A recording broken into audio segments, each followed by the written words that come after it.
Je me tenais devant l'amphithéâtre, feuilletant mes notes sans vraiment les lire.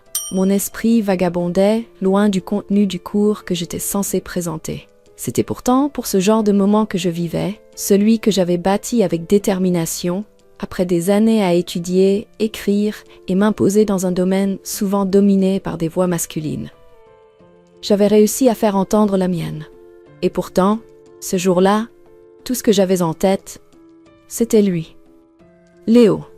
Léo n'était pas un étudiant ordinaire. Il était chercheur invité dans notre programme. Brillant, curieux, avec cet accent étranger qui rendait chaque phrase un peu plus captivante. Son regard vif, sa façon d'absorber chaque mot, me troublait. Il y avait chez lui une manière de m'écouter, de me regarder, qui faisait vaciller quelque chose en moi. Au départ, j'ai mis ça sur le compte de l'admiration. Ce genre de respect sincère que l'on peut ressentir pour quelqu'un dont on lit les travaux. Mais l'admiration ne fait pas battre le cœur plus vite. Elle ne fait pas hésiter une seconde avant de croiser un regard, de peur que quelque chose de trop vrai s'y reflète. J'ai essayé d'ignorer ce trouble. Après tout, j'étais mariée. Mon mari, Marc, était un homme bon, stable, fiable. Nous avions bâti une vie rangée, fondée sur le respect mutuel, le partage des responsabilités et une forme de complicité tranquille.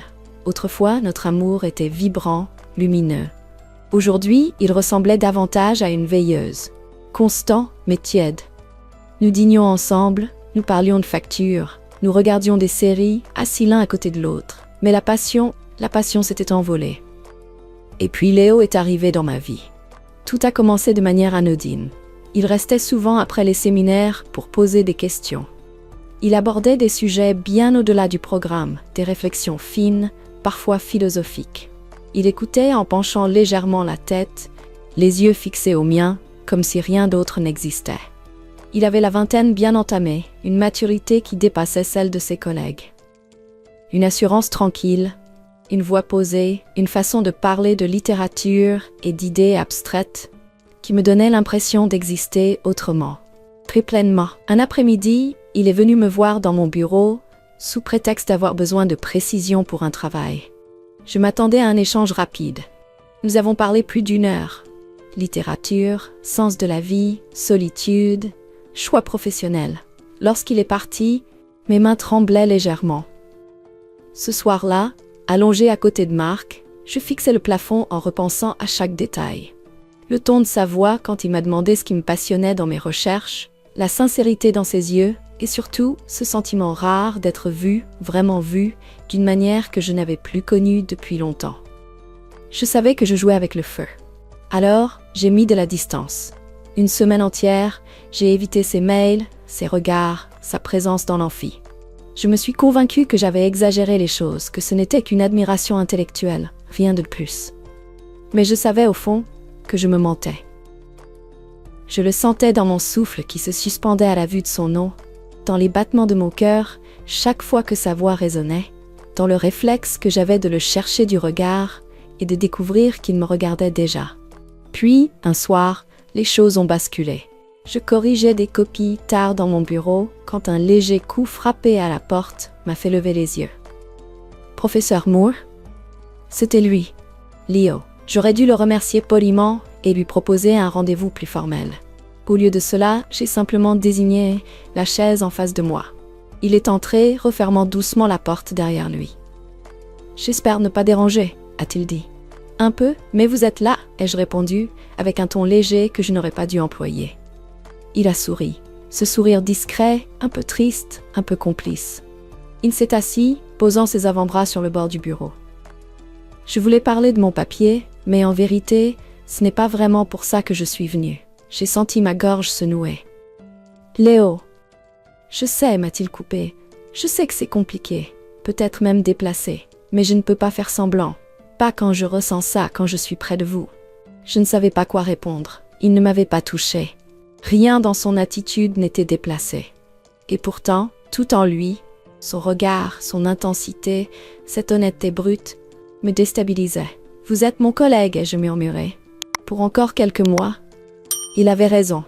Une fois son projet terminé, il partirait. Mais cela ne changeait rien à ma situation. J'étais mariée, j'avais un foyer, un engagement. Je me suis levée pour créer une distance. Il s'est levé aussi doucement, sans agressivité. Il n'était plus qu'à un souffle. « Dites-moi de partir », a-t-il chuchoté. J'ai ouvert la bouche. Les mots étaient là. Mais je n'ai rien dit. J'en étais incapable. Une partie de moi, la plus secrète, la plus affamée de sensations, de chaleur, de vérité, refusait de briser ce moment. Et puis, mon téléphone a vibré. Je me suis précipitée pour l'attraper, comme un réflexe de survie. Le nom de Marc s'est affiché à l'écran. Ma voix était tremblante. Je dois y aller.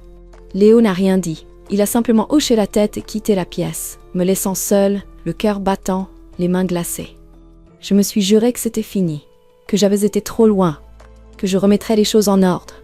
Mais au fond, je savais que ce n'était pas aussi simple. Les jours suivants, je l'ai évité. Je me suis réfugiée dans mes cours, mes notes, mes routines. J'ai évité les regards, ignoré les frissons. J'ai fait comme si de rien n'était. Mais la tempête, je le sentais, ne faisait que reculer. Et puis, un soir, elle est revenue. Il faisait nuit. Le campus était désert, silencieux. Je sortais du bâtiment quand je l'ai vu, debout sous un lampadaire, les mains dans les poches. Il m'attendait. Je me suis figée. « Vous ne devriez pas être là », ai-je murmuré. « Vous non plus. » J'ai inspiré lentement. « Léo, je sais que vous pensez que c'est mal », m'a-t-il coupé. Et peut-être que ça l'est. Mais si c'est si mal, pourquoi êtes-vous encore là? Je n'ai pas pu répondre. Il avait raison. Je n'étais pas partie. Je ne fuyais pas. J'étais là, entre deux mondes, entre la sécurité d'une vie construite et ce feu qui me rongeait de l'intérieur. Et comme pour sceller cette tension, la pluie s'est mise à tomber. Une fine bruine d'abord, puis une averse soudaine. Mon chemisier s'est imbibé d'eau froide. Mes cheveux collaient à mon visage. Léo ne bougeait pas. Il me regardait, intensément, trempé mais immobile. Je me suis retournée et j'ai couru. Pas vers lui, pas loin de lui non plus. Juste ailleurs. Je ne savais pas où j'allais, jusqu'à ce que je me retrouve devant ma voiture, les doigts tremblants en cherchant mes clés. La pluie tombait dru, mais ce n'était pas elle qui faisait trembler mes mains. « Laissez-moi vous raccompagner », a dit une voix derrière moi. Je me suis retournée. Il était là, dégoulinant, silencieux. Je voulais dire non, je le devais. Mais mes doigts ont relâché les clés. Le trajet s'est déroulé dans un silence pesant. Mon domicile n'était pas loin, mais chaque seconde dans cette voiture était une éternité. L'air était électrique, chargé d'émotions tues. Lorsque nous sommes arrivés, j'ai tendu la main vers la poignée, prête à fuir cette tension. Mais sa voix m'a arrêtée. « Attendez. » Et puis, des phares. Éblouissants. Une voiture entrait dans l'allée. Marc. Mon ventre s'est noué. J'ai senti la panique monter. Avant même d'avoir pu réfléchir, Léo a tendu la main, coupé le contact et plongé l'habitacle dans le silence. Dehors, la porte de Marc a claqué. Ses pas s'approchaient.